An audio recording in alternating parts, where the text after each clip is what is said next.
دربار میں حضرت حذیفہ بن یمان رضی اللہ تعالی عنہ کے ہاتھ سے لقمہ گر گیا. آپ نے فرمایا تھا لقمہ گر جائے تو اٹھا کے کھا لیا کرو، اس میں آر نہ کرو، شرم و حیا نہ کرو. اور اس لقمہ ہی نہیں بلکہ بہت سی دفعہ کئی دانے چاول کے اور روٹی کے ایسی چیزوں کے گر جاتے ہیں، اس کو دسترخوان سے اٹھا کے کھا لینا چاہیے. اسی لیے دسترخوان کو صاف رکھنا چاہیے.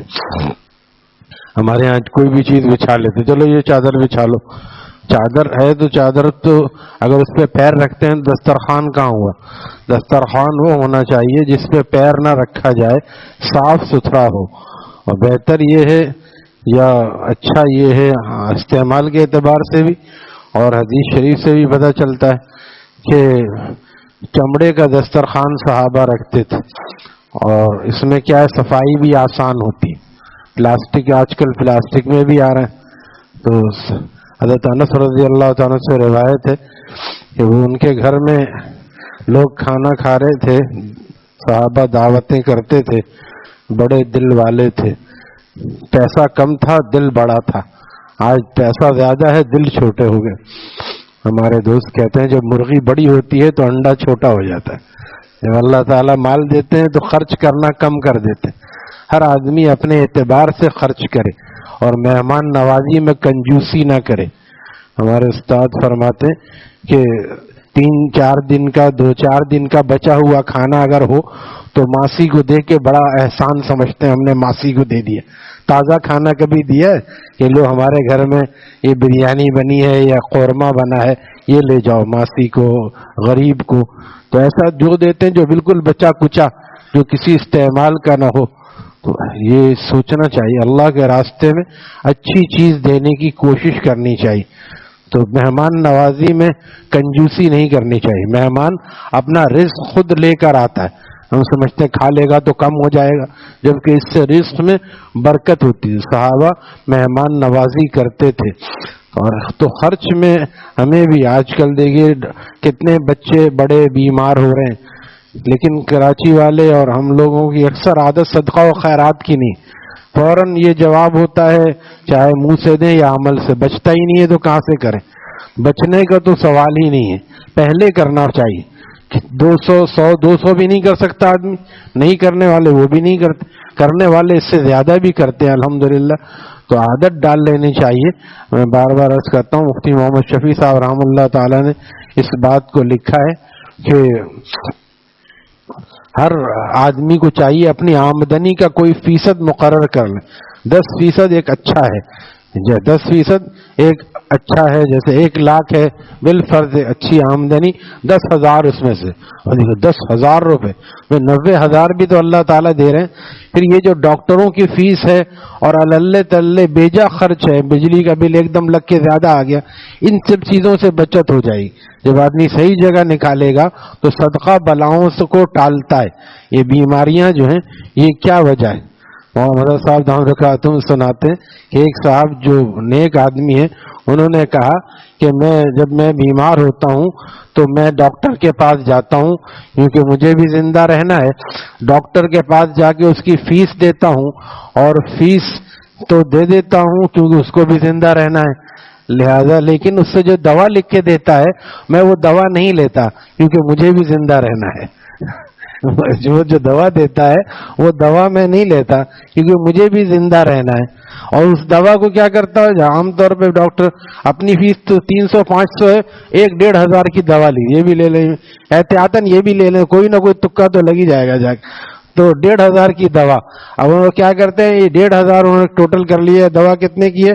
چاہے میڈیکل والے سے 1.5 کی ہے انکل، بچے بھی ٹھہرو، 1.5 روپے جا کے کسی غریب کو دے دیا کہ میں اسی طرح صحیح ہو جاتا ہوں. تو یہ تو ایک توکل کی بات ہے، ہر آدمی نہیں کر سکتا، لیکن بات یہی ہے کہ اگر اللہ کے راستے میں خرچ کیا جائے تو یہ چیزیں، یہ بات شیخ المفتی عبد الرؤف سکھروی صاحب دام برکاتہم نے بھی ارشاد فرمائی کہ اگر ہم روزانہ کچھ صدقے کی عادت ڈال لیں تو اور ادھر ادھر اللہ تعالی ڈاکٹروں کی فیس وغیرہ وغیرہ میں انشاءاللہ کمی آ جائے گی. اور کیونکہ صدقہ بلاؤں کو ٹالتا ہے تو بیماریاں وغیرہ خود دور ہو جائیں گی. تو دسترخوان کو وسیع بھی رکھنا چاہیے. کوئی آ جائے آ جاؤ بھائی آ جاؤ، یہ نہیں کہ لو اسی وقت میں نازل ہو گئے اب جلدی جلدی کھا کے ختم کرو بھائی ورنہ وہ آ جائے گا. آ گئے کیا ہو گیا؟ ہمارے شیخ فرماتے آ گیا کوئی تو 1 گلاس پانی 2 گلاس پانی زیادہ پی لو، اس کا بھی اکرام کرو. کوئی آ گیا تو اس کا بھی اکرام کرو، اس سے اللہ تعالیٰ اور برکت عطا فرمائیں. تو دسترخوان حضرت انس رضی اللہ تعالیٰ کے یہاں بچھا ہوا تھا، اور انہوں نے جب کھانا کھا لیا صحابہ نے، انہوں نے چمڑے کا دسترخوان اٹھا کے، بھٹی ہوتی تھی صحابہ کے گھروں میں، عام طور پر ابھی بھی علاقہ غیر وغیرہ میں گھروں میں ہوتی ہے، بھٹی میں روٹیاں پکتی ہیں، عورتیں ہی پکاتی ہیں، تو اس بھٹی میں ڈال دیا، چمڑے کا دسترخوان بھٹی میں ڈال دیا. صحابہ حیرت سے کیا کچھ نہیں، ایک چند سیکنڈ چند لمحات بعد اس کو نکالا، بالکل صاف ہو گیا. یعنی جو اس میں چیز گر گئی تھی وہ جل گئی، صحیح ہو کہ وہ نہیں جلا. فرمایا کہ یہ جل نہیں سکتا کیونکہ اس پر ہمارے آقا دو جہاں صلی اللہ علیہ وسلم نے اپنا ہاتھ دست مبارک صاف کیا تھا، آگ اس کو جلا نہیں سکتی. یہ آپ کا معجزہ دکھانا چاہتے تھے حضرت انس بن مالک رضی اللہ تعالیٰ عنہ. تو اس سے یہ بات آئی صحابہ دسترخوان بچھاتے تھے اور چمڑے کا دسترخوان بھی ہوتا تھا. تو دسترخوان صاف ہونا چاہیے. ہمارے یہاں دسترخوان ہی اتنا گندا ہوتا ہے کہ اس سے اٹھا کے جس کو دیکھو چڑھا چلا ہے، دسترخوان پہ چڑھ کے جا رہے ہیں آگے کھانا سپلائی کرنے. یہ دسترخوان کہاں رہا؟ دسترخوان صاف ہونا چاہیے. ہمارے والا اس کا اہتمام فرماتے تھے. تو دسترخوان پہ کوئی نوالا گر جائے تو اٹھا کے کھا لینا چاہیے. چنانچہ حضرت انس نے حضرت حذیفہ بن یمان رضی اللہ عنہ جب کسریٰ کے دربار میں کھانے کے دوران اسے نوالا گر گیا، وہ اٹھا کر کھانے لگے. تو کسی نے کہا کہ تم اس دربار میں اتنے بڑے بڑے امیر سفیر وزیر لوگ ہیں، ایسی حرکت کر رہے ہو، کتنا نہتا معلوم ہوتا ہے آدمی. تو انہوں نے کیا فرمایا؟ اترک سنت رسول اللہ صلی اللہ علیہ وسلم لہؤلاء الحمقاء، کیا میں ان احمقوں کی وجہ سے، ان احمقوں، یہ وزیر سفیر سب احمق ہیں جو سنت سے دور ہیں، میں ان احمقوں کی وجہ سے آقا کی سنت کو چھوڑ دوں؟ آج بتائیے، آج ہم اسی لیے مسلمان داڑھی کٹا رہا ہے احمقوں کو خوش کرنے کے لیے، پائچے نیچے لٹکا رہا ہے تاکہ یہ سارے احمق خوش ہو جائیں، اللہ رسول ناراض ہوتے ہیں. صحیح بات کہہ رہا ہوں یا غلط کہہ رہا ہوں؟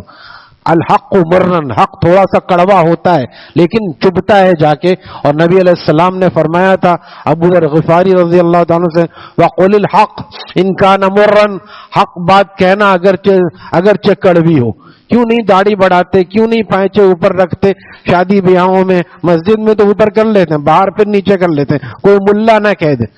یہ سارے بے وقوف لوگ ملا کہہ دیں، ہم ان سے ڈرتے ہیں. اور وہاں جا کے جو ہم سے پوچھا جائے گا تم کیا اعمال لائے ہو سنت و شریعت کو، تو وہاں پہ کوئی جواب ہوگا ہمارے پاس؟